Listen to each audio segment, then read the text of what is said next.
तोंडले ग्रामपंचायतीच्या उपसरपंचपदी प्रियंका चव्हाण यांची बिनविरोध निवड। माळशिरस तालुक्यातील तोंडले ग्रामपंचायतीच्या उपसरपंच पदाची निवडणूक नुकतीच ग्रामपंचायत कार्यालयात सरपंच भिकाजी लोंढे यांच्या अध्यक्षतेखाली पार पडली। यावेळी उपसरपंच पदासाठी प्रियंका ज्योतिराम चव्हाण यांचा एकमेव अर्ज आल्यानं निवडणूक निर्णय अधिकारी अश्वजित सरवदे यांनी त्यांची बिनविरोध निवड जाहीर केली। सहाय्यक निवडणूक निर्णय अधिकारी म्हणून गोरख किर्दक यांनी काम पाहिले। तोंडले ग्रामपंचायतीच्या उपसरपंच पदाचा शरद चव्हाण यांनी ठरल्या कार्यकालाप्रमाणे राजीनामा दिल्यानं उपसरपंच पद रिक्त झाले होते। या उपसरपंच पदाच्या जागेसाठी सोमवारी ग्रामपंचायत कार्यालयात सरपंच भिकाजी लोंढे यांच्या अध्यक्षतेखाली निवडणूक घेण्यात आली।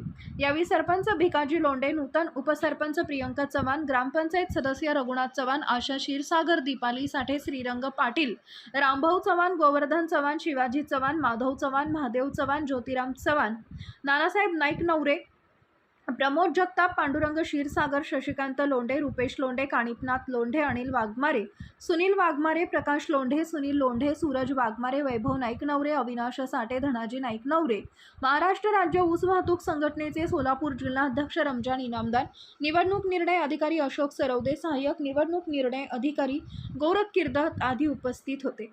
आपला जिल्हा, आपली power Marathi news network, Ramzan Inamdar, Akluj, एकच नजर, चौफेर खबर, पॉवर मराठी न्यूज।